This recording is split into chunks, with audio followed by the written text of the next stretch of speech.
Hi guys, it's Jacob from Stringbuzz here. Stringbuzz.org being the music journalism site, links are in the description down below for now. And you're probably wondering why I'm saying that and why, this is titled as it is and how it's a very different video to what I'm used to putting up on the channel here. And what I'm going to say in this video shouldn't be classed as slanderous. It's definitely legal, everything I'm saying here. I'm just exercising my human rights, I'm allowing to have, my own opinion on stuff. And this is my own opinion. And I don't want it to be over-influential because I'd rather you think of these things yourself. But if it helps you in your current state of time, I think it could be supportive. And I'll just give you sort of an overview of what I think about certain things. And obviously, as you can tell by the title, this certain thing is WordPress. And I'm talking about WordPress.com here, not WordPress.org. They're completely different things. WordPress.com is what I'm concentrating on here. And you're probably wondering, like, why would I be putting a video up like this when my site is actually on WordPress? And that's because I'm very quickly, I'm just in the process of now transitioning from WordPress to HostGator because I'm changing things up there. And I just want to sort of talk to you about what I think of WordPress.com. And so I've had two sites on WordPress. I've had one site which was Music Season, which is the parent site to the current site known as Stringbuzz. Music Season was a music journalism site like Stringbuzz, but it was ran by 5 people with me as one of the co-owners of it. And we used to just, put stuff up kind of randomly. It was a bit more sporadic. It wasn't nearly as organised and formatted as the current Stringbuzz is. Or rather, it was not as formatted as Stringbuzz in return. And we were bringing in about 7,000 views a month-ish after our second month, which is quite good for a brand new music journalism site. There's quite a lot of views to bring into a site. And we sort of just gave up on it in the end because we were really getting no return from it. Obviously, couldn't have any money made from it, and it just wasn't working out, and things got too complicated at the time, so that disbanded. So obviously, I started up Stringbuzz again. I went to WordPress again. WordPress.com is what I'm talking about again here. Because I knew what I was doing on there. I'd used it for quite a long time and all that sort of great stuff. I mean, I'm about 325 posts into the site now, which is kind of crazy. Now, Stringbuzz isn't a company. It's a sole proprietorship. It's all mine. I own it entirely. What Stringbuzz is, though, is it's a community of music journalists that usually guest contribute to me. I format it, I put it up, and I share it on the social medias. And I've been doing that for a while now. I'm like the director of, everything that goes on. I put up articles quite often. I put up 5 out of 6 articles at the moment, and then I have a load of guest articles come in from Ireland, USA, Western Europe, all these sort of places. And I've just gotten to a point where I'm kind of fed up of WordPress now, and I'm going to talk to you a bit about things which I just don't like about it. And I think this is important. Even if you're a member of WordPress looking at this right now, I think you should hear this because this is a big deal at the moment. I mean, WordPress's reputation is being run through the ground at the moment, and to be honest, for fairly decent reasons.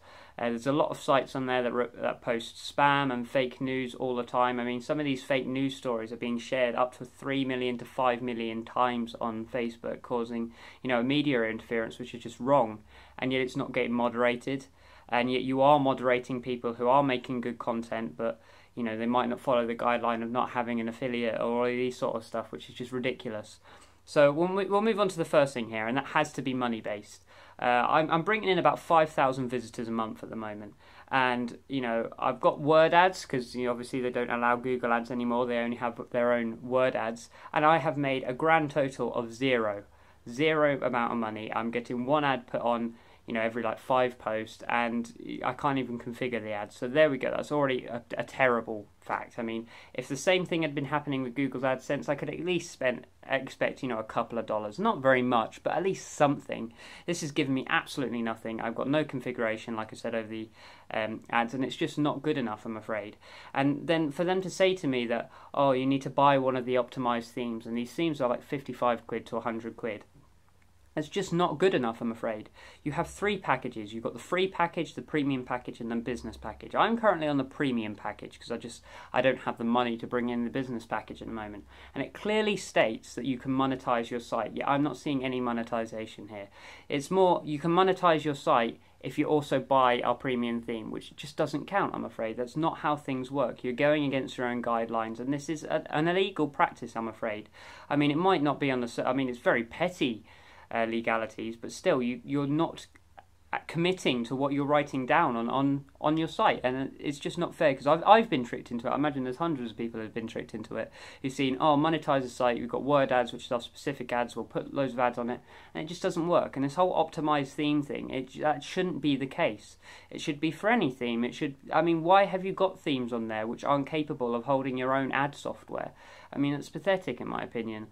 And so that's forced me to move over to places like HostGator, and we'll move on to the second point here before I go to HostGator, and that's affiliates. I can't put any affiliate links on anything. I mean, I can put the actual hyperlink, I guess, but I can't have any banners, widgets, or anything like that, because they've taken coordination out for that, so I can't do that. So I can't earn any money off my affiliates. Yet I've got quite a few affiliates now, which is even more annoying, because that's where the bigger amount of money comes from, and it's not right. I'm afraid there's no reason why you can't have these official business affiliates comment in on these things.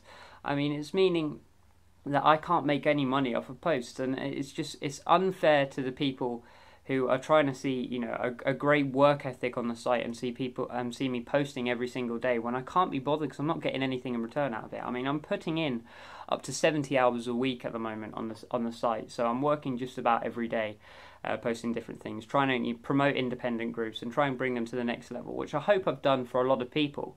But obviously getting no return it's not a feasible thing for me.